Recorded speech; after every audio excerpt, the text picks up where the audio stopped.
ആത്മാവാം ദൈവമേ വരണേ. പിതാവിന്റെയും പുത്രന്റെയും പരിശുദ്ധാത്മാവിന്റെയും നാമത്തിൽ പരിശുദ്ധ പരമ ദിവ്യകാരുണ്യത്തിന് എന്നേരവും ആരാധനയും സ്തുതിയും പുകഴ്ചയും ഉണ്ടായിരിക്കട്ടെ. പരിശുദ്ധ പരമ ദിവ്യകാരുണ്യത്തിന് എന്നേരവും ആരാധനയും സ്തുതിയും പുകഴ്ചയും ഉണ്ടായിരിക്കട്ടെ. പരിശുദ്ധ പരമ ദിവ്യകാരുണ്യത്തിന് എന്നേരവും ആരാധനയും സ്തുതിയും പുകഴ്ചയും ഉണ്ടായിരിക്കട്ടെ. ഡിസംബർ 9 ഇന്നത്തെ വിശുദ്ധ ബലിമധ്യേ നമ്മുടെ വിചിന്തനത്തിനു വേണ്ടി സഭ നൽകിയിരിക്കുന്ന വായനകൾ.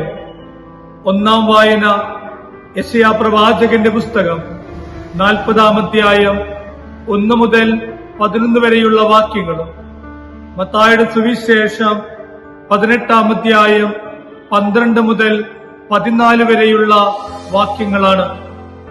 യെശയ്യാ പ്രവാചകന്റെ പുസ്തകത്തിനുള്ള വായനയിൽ ദൈവമായ കർത്താവ് പ്രവാചകനിലൂടെ നമ്മളെ ഓർമ്മപ്പെടുത്തുന്നു.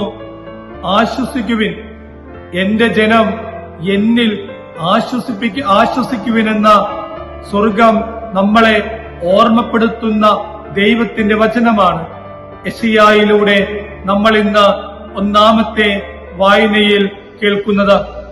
സുവിശേഷത്തിലേക്ക് വരുമ്പോ ഈശോ നഷ്ടപ്പെട്ടുപോയ ആടിന്റെ ഉപമ പറഞ്ഞുകൊണ്ട് ഒരു ദൈവ പൈതലും നഷ്ടപ്പെട്ടു പോകാൻ ദൈവം ആഗ്രഹിക്കുന്നില്ല.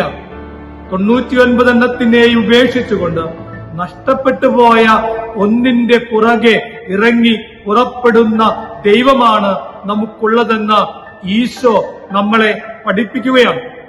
ചില ദൈവശാസ്ത്ര പണ്ഡിതന്മാരൊക്കെ ഇങ്ങനെ പറയുന്നുണ്ട്, ഈ 99 എന്ന് പറയുന്നവ അവർ വിശുദ്ധരും സ്വർഗത്തിലെ മാലാഖമാരുമൊക്കെയാണത്രേ.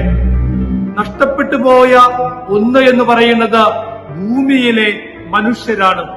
സ്വർഗം വിട്ടുകൊണ്ട് യേശു ഈ ഭൂമിയിലേക്ക് ഇറങ്ങി വന്നത് നഷ്ടപ്പെട്ടുപോയ മനുഷ്യർക്കു വേണ്ടിയാണെന്ന് ചില ദൈവശാസ്ത്ര പണ്ഡിതന്മാർ നമ്മളെ പഠിപ്പിക്കുന്നുണ്ട്. നമ്മൾ ആരും നഷ്ടപ്പെട്ടു പോകാൻ ഈശോ ആഗ്രഹിക്കുന്നില്ല. യെശയ്യാ പ്രവാചകന്റെ പുസ്തകം 53-ാം അധ്യായം 6-ാം വാക്യത്തിൽ ദൈവത്തിന്റെ വചനം നമ്മളിങ്ങനെ വായിക്കുന്നില്ലേ?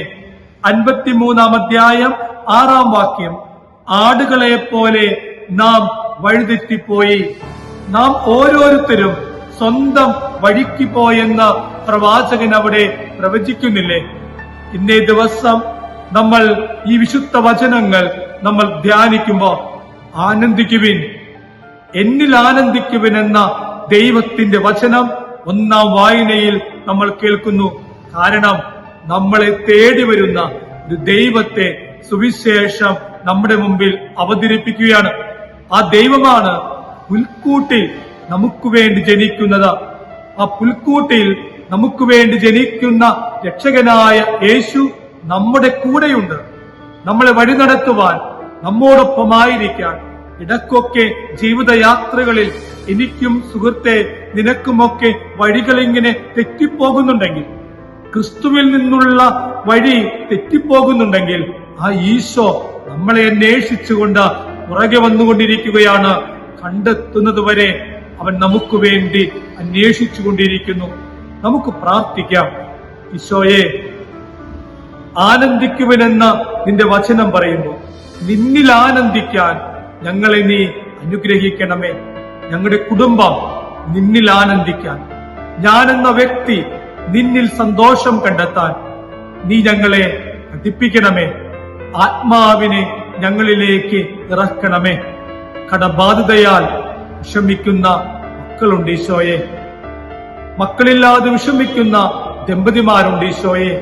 കൃഷി സംബന്ധമായി പ്രതിസന്ധികൾ അനുഭവിക്കുന്ന മക്കളുണ്ട് ഈശോയെ. നല്ല ജോലിക്ക് വേണ്ടി പഠന മേഖലയെ എല്ലാം സമർപ്പിച്ചുകൊണ്ട് പ്രാർത്ഥിക്കുന്നവരുണ്ട് ഈശോയെ.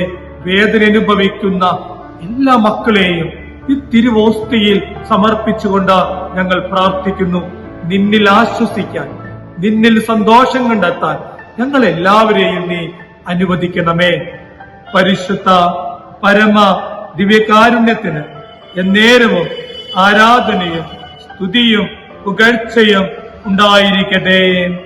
ആമേൻ.